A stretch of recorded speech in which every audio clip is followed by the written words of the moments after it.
ഉദാഹരണക്കുറവുള്ള ആളുകൾ ജനറൽ ആയിട്ട് എന്തൊക്കെ കാര്യങ്ങളാണ് ശ്രദ്ധിക്കേണ്ടത്? രണ്ട് കാര്യങ്ങളാണ് ഉദാഹരണക്കുറവുള്ള എല്ലാ ആളുകളും ശ്രദ്ധിക്കേണ്ടത്.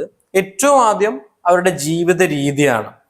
രണ്ടാമതായിട്ടുള്ളത് ഭക്ഷണത്തിൽ വരുത്തേണ്ട മാറ്റമാണ്. അപ്പൊ ഈ രണ്ട് കാര്യങ്ങൾ ഒരു മോഡിഫിക്കേഷൻ വരുത്തി കഴിഞ്ഞാൽ കുറെ അധികം പേഷ്യന്റിൽ നമുക്ക് ഒരു പരിധി വരെ അവരെ ഇമ്പ്രൂവ്മെന്റ് ചെയ്യിപ്പിക്കാൻ പറ്റും. അതല്ലെങ്കിൽ അവർ മെഡിസിൻ എടുത്തു കഴിഞ്ഞാലും പ്രോപ്പർ ആയിട്ടുള്ള റിസൾട്ട് അവർക്ക് ലഭിക്കണം എന്നുണ്ടെന്നുണ്ടെങ്കിൽ അവരിത് ചെയ്യണം. ഇതൊന്നും ചെയ്യാതെ വെറും മെഡിസിൻ മാത്രം കുടിച്ചു കഴിഞ്ഞാൽ അവർക്ക് മാറ്റം വരില്ല. നന്നായിട്ട് ഭക്ഷണം കഴിക്കുന്നു, നമ്മൾ പറയുന്ന കാര്യങ്ങൾ ശ്രദ്ധിക്കുന്നില്ല, എക്സസൈസ് ചെയ്യുന്നില്ല, അതൊന്നും ചെയ്യാതെ വെറുതെ മരുന്ന് മാത്രം കഴിച്ചു എന്ന് വിചാരിച്ച് ഒരു മിറാക്കിൾ സംഭവിക്കാൻ പോകുന്നില്ല. കൃത്യമായിട്ട് ലൈഫ് സ്റ്റൈലിൽ ഒരു മാറ്റം വരുത്തി അതിന്റെ കൂടെ എന്ത് ചെയ്യണം, മെഡിസിൻ കൂടി കഴിച്ചു കഴിഞ്ഞാൽ നമുക്കൊരു 100% എന്ത് ചെയ്യാൻ പറ്റും, ഇങ്ങനത്തെ കേസിൽ റിസൾട്ട് ഉണ്ടാക്കി കൊടുക്കാൻ പറ്റും. ഏറ്റവും ആദ്യം നമുക്ക് ഭക്ഷണത്തിൽ എന്തൊക്കെ കാര്യങ്ങൾ ശ്രദ്ധിക്കാന്നുള്ളതാണ്. ഭക്ഷണത്തിൽ പ്രധാനമായിട്ടും നമ്മൾ ഫ്രൈ ചെയ്തിട്ടുള്ള ഭക്ഷണങ്ങൾ, ഫാറ്റ് കൂടുതലുള്ള ഭക്ഷണങ്ങൾ, കൊഴുപ്പ് കൂടുതലുള്ള ഭക്ഷണങ്ങൾ, എണ്ണയിൽ മുക്കി പൊരിച്ചെടുക്കുന്ന ഭക്ഷണങ്ങൾ, ബേക്കറി ഐറ്റംസ്, മാക്സിമം ജങ്ക് ഫുഡ്സുകൾ, ഫാസ്റ്റ് ഫുഡ്സുകൾ, ഇതൊക്കെ നമ്മൾ അവോയ്ഡ് ചെയ്യേണ്ടതാണ്. അതുപോലെ ഏറ്റവും വലിയൊരു വില്ലനാണ് നമ്മുടെ കാർബണേറ്റഡ് ആയിട്ടുള്ള സോഫ്റ്റ് ഡ്രിങ്ക്സ്, അതിൽ തന്നെ നമ്മുടെ കൊക്കക്കോള പോലുള്ള ഡ്രിങ്ക്സുകൾ. ഇതിലിപ്പോ നിലവിൽ നമുക്കറിയാം ഡയറ്റ് കോക്കൊക്കെ ഉണ്ട് എന്നുണ്ടെങ്കിലും ഇതിൽ അടങ്ങിയിട്ടുള്ള ആഡഡ് ഷുഗേഴ്സുകൾ അങ്ങനത്തെ ആളുകൾ ചിലപ്പോൾ ബുദ്ധിമുട്ടായിട്ട് വരുന്നതായിട്ട് നമ്മൾ കാണാറുണ്ട്. അപ്പൊ അത് നിർബന്ധമായിട്ട് നമ്മൾ അവോയ്ഡ് ചെയ്യേണ്ടതാണ്. ഇനി പുകവലിയായിക്കോട്ടെ, മദ്യപാനമായിക്കോട്ടെ, ഈ രീതിയിലുള്ള എല്ലാ അഡിക്ഷൻസും നമ്മൾ ഓൾറെഡി ഡിസ്കസ് ചെയ്താണ്. ആ വ്യക്തികളെ ദോഷമായിട്ട് അഫക്ട് ചെയ്യുന്നുണ്ട്, അത് അവരുടെ ശരീരത്തിനെ അഫക്ട് ചെയ്യുന്നുണ്ട്, ഹോർമോണൽ പ്രോബ്ലംസ് മറ്റു പ്രശ്നം ഉണ്ടാക്കിയിട്ട് അവർക്ക് ഉദാഹരണക്കുറവിന്റെ പ്രശ്നം ഉണ്ടാക്കുന്നുണ്ട് എന്നുള്ളത്. അപ്പൊ അത് കൃത്യമായിട്ട് നമ്മൾ അവോയ്ഡ് ചെയ്യണം.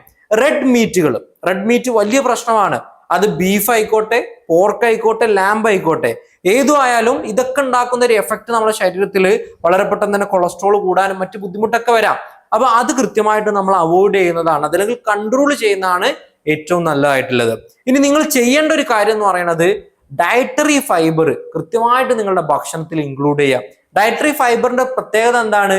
ഷുഗർ കുറയാൻ വേണ്ടി, കൊളസ്ട്രോൾ കുറയാൻ വേണ്ടി, ഡൈജഷന്റെ പ്രശ്നം റെഡിയാക്കാൻ വേണ്ടി, പ്രഷറിന്റെ പ്രശ്നം റെഡിയാക്കാൻ വേണ്ടി, ഇതൊക്കെ നമ്മളെ ഹെൽപ്പ് ചെയ്യുന്ന ഒരു ഭക്ഷണം എന്ന് പറയുന്നത് ഫൈബർ അടങ്ങിയിട്ടുള്ള ഭക്ഷണമാണ്. അപ്പൊ പച്ചക്കറിയും ഫ്രൂട്ട്സും എല്ലാ ദിവസവും നമ്മൾ ഒരു സാലഡ് പോലെ ഉണ്ടാക്കിയിട്ട് കഴിക്കാൻ വേണ്ടി കൃത്യമായിട്ട് ശ്രദ്ധിക്കണം. അത് നിങ്ങളെ നന്നായിട്ട് ഹെൽപ്പ് ചെയ്യും. ഇനി കുറച്ചധികം ഭക്ഷണങ്ങളുണ്ട്, അത് കൃത്യമായിട്ട് നമ്മളെ ഈ ഒരു ഉദാഹരണത്തിന് ഹെൽപ്പ് ചെയ്യും. നമ്മൾ വേറൊരു വീഡിയോയിൽ ഡിസ്കസ് ചെയ്യാം, അത് ഏതൊക്കെ ഫുഡാണ് ഈ രീതിയിൽ, ഏതൊക്കെ ഫ്രൂട്ട്സ് ഒക്കെയാണ് നിങ്ങൾ ഉദാഹരണത്തിന് ഹെൽപ്പ് ചെയ്യാന്നുള്ളത്. അപ്പൊ ഇത്രയും കാര്യങ്ങൾ നിങ്ങൾ ജനറൽ ആയിട്ട് നിങ്ങളുടെ ഭക്ഷണ രീതിയിൽ ശ്രദ്ധിക്കേണ്ടതാണ്. ഇനി ഇതിന്റെ കൂടെ ജനറൽ ആയിട്ടുള്ള ഒരു എക്സസൈസ്, അത് കാർഡിയോ എക്സസൈസ് ആണ് ഏറ്റവും ബെസ്റ്റ് ആയിട്ടുള്ളത്. ഒരു 1 hour ഒക്കെ എക്സസൈസ് ചെയ്യുക. ഏറ്റവും ബെസ്റ്റ്, അതായത് ലിംഗത്തിലേക്കുള്ള നിങ്ങളുടെ രക്തോട്ടം കൂട്ടാൻ വേണ്ടി പെൽവിക് മസിൽ വീക്ക് ആയി കഴിഞ്ഞാലും ഉദാഹരണക്കുറവിന്റെ പ്രശ്നം വരുന്നതായിട്ട് നമ്മൾ കാണാറുണ്ട്. എസ്പെഷ്യലി ജിമ്മിലൊക്കെ പോയി ഹെവി ആയിട്ട് ഒറ്റയടിക്ക് വെയിറ്റ് എടുത്തു കഴിഞ്ഞാൽ ഈ പെൽവിക് ഫ്ലോർ വീക്ക് ആവാം. പെട്ടെന്ന് അങ്ങനെ ഉദാഹരണക്കുറവ് വന്ന കേസ് നമുക്കുണ്ട്. അതുകൊണ്ടാണ് നമ്മളിത് പറയുന്നത്.